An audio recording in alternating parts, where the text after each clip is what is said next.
Apple जैसी शानदार company को देखकर कभी आपके मन में ये सवाल आया कि क्या कोई इंसान अपनी पूरी जिंदगी की सीख आपको कुछ ही मिनटों में दे सकता है? अगर मैं कहूँ कि हाँ, ये मुमकिन है, तो शायद आप हैरान होंगे, लेकिन ये सच है। स्टीव जॉब्स ने स्टैनफोर्ड यूनिवर्सिटी के एक ग्रेजुएट सेरेमनी में अपनी जिंदगी की सबसे बड़ी लर्निंग्स सिर्फ कुछ ही मिनटों में शेयर की थी, और वो भी सिर्फ 3 छोटी-छोटी कहानियों के ज़रिए। मैंने जब लोगों से पूछा कि आप में से कितनों ने ये स्पीच सुनी है, जवाब बहुत चौंकाने वाला था। बहुत ही कम लोगों ने इसे सुना था। उनमें से भी कई लोग सिर्फ इसलिए इसे नहीं देख पाए क्योंकि ये इंग्लिश में थी। जबकि दुनिया के बड़े-बड़े मोटिवेशनल स्पीकर्स ने इस स्पीच को हर इंसान के लिए ज़रूरी माना है। अगर आपने अभी तक ये स्पीच नहीं देखी, तो मैं आपको स्ट्रांगली रिकमेंड करूंगा कि एक बार ज़रूर देखिएगा। आज वही स्पीच मैं हिंदी में सुनाने वाला हूँ, ताकि कोई भी इंसान सिर्फ भाषा की वजह से इस बेहतरीन लर्निंग से वंचित ना रह जाए। अपने मन को शांत कर लीजिए, सारी डिस्ट्रैक्शंस को थोड़ी देर के लिए साइड रख दीजिए, क्योंकि आप अब वो सुनने जा रहे हैं जो आपकी सोच और आपकी ज़िंदगी दोनों बदल सकता है। स्टीव जॉब्स कहते हैं, आज इस दुनिया के सबसे बेहतरीन संस्थानों में से एक के ग्रेजुएशन समारोह में मैं आपके सामने खड़ा हूँ। ये मेरे लिए गर्व की बात है। मैं आपको एक सच्चाई बताना चाहता हूँ। मैं कभी किसी कॉलेज से ग्रेजुएट नहीं हुआ, और आज पहली बार मैं इतने करीब से किसी ग्रेजुएशन सेरेमनी का हिस्सा बना हूँ। आज मैं आपको अपनी ज़िंदगी की सिर्फ 3 कहानियाँ सुनाऊंगा, बस 3 कहानियाँ। मेरी पहली कहानी है डॉट्स को जोड़ने के बारे में। मैंने कॉलेज में एडमिशन लिया था, लेकिन सिर्फ 6 महीने बाद ही मैंने पढ़ाई छोड़ दी। हालांकि उसके बाद भी करीब 18 महीने तक मैं वहाँ आता जाता रहा। सवाल ये उठता है कि मैंने ऐसा क्यों किया। इसकी शुरुआत मेरे जन्म से पहले की कहानी से होती है। मेरी असली माँ एक युवा और अविवाहित छात्रा थी, और वो चाहती थी कि मुझे कोई पढ़ा लिखा परिवार ही गोद ले। सब कुछ पहले से तय हो चुका था। मुझे एक वकील परिवार गोद लेगा, लेकिन जैसे ही मेरा जन्म हुआ, उन्होंने अपना फैसला अचानक से बदल दिया, क्योंकि उन्हें एक लड़की चाहिए थी। फिर आधी रात को मेरे होने वाले माता पिता को फ़ोन किया गया, जो वेटिंग लिस्ट में थे, और उनसे पूछा गया, क्या आप एक बेबी बॉय को गोद लेंगे? उन्होंने बिना सोचे तुरंत हाँ कह दी।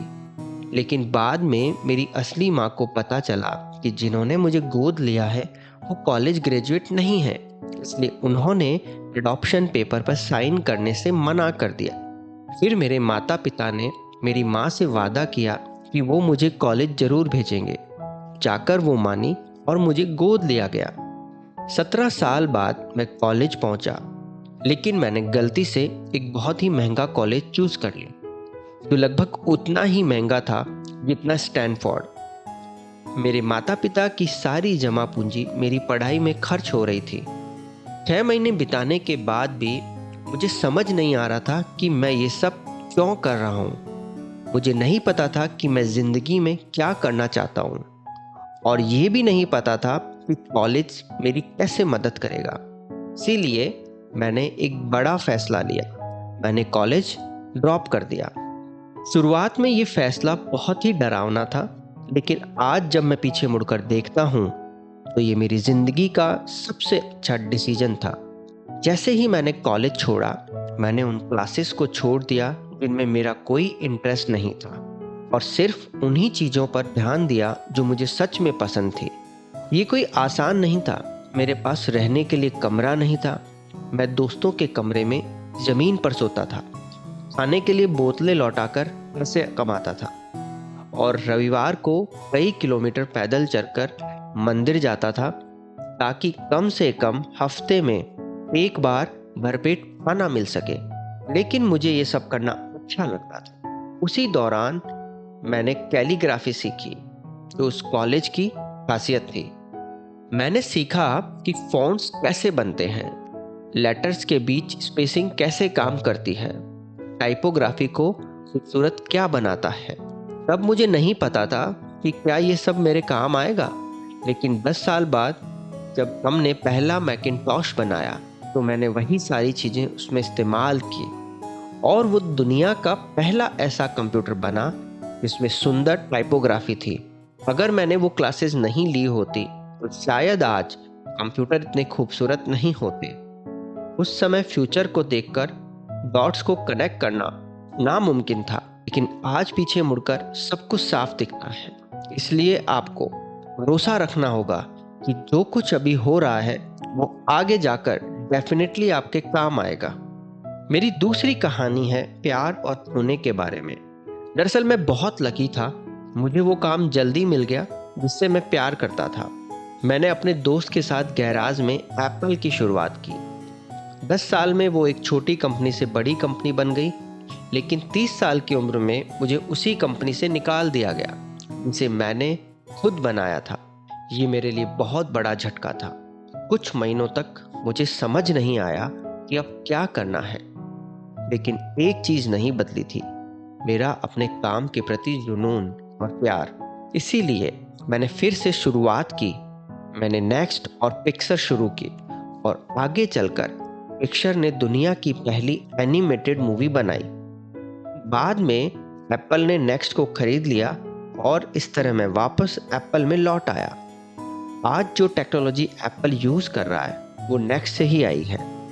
इसीलिए कभी कभी ज़िंदगी की ठोकरें आपको वहाँ पहुँचाती है जो आपको होना चाहिए।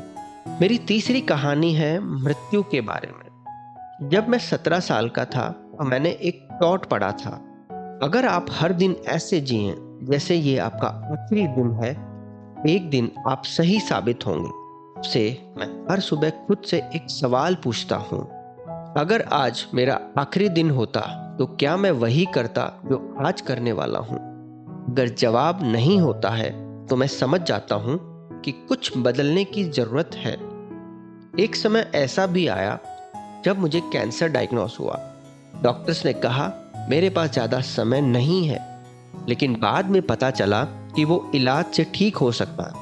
उस दिन के बाद मुझे ज़िंदगी की असली कीमत समझ आई। आपका समय सीमित है, इसे किसी और की ज़िंदगी जीने में बर्बाद मत कीजिए। दूसरों की सोच के शोर में अपनी आवाज़ को मत खोइए और सबसे ज़रूरी अपने दिल की सुनिए। अंत में मैं आपसे बस इतना कहूँगा, स्टे हंग्री, स्टे फुलिश।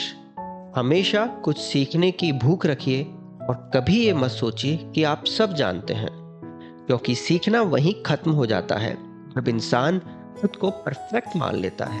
अगर आपने यहाँ तक सुना है तो यकीन मानिए आप पहले जैसे इंसान नहीं रहे। अब बारी है इन लर्निंग्स को आपकी ज़िंदगी में उतारने की।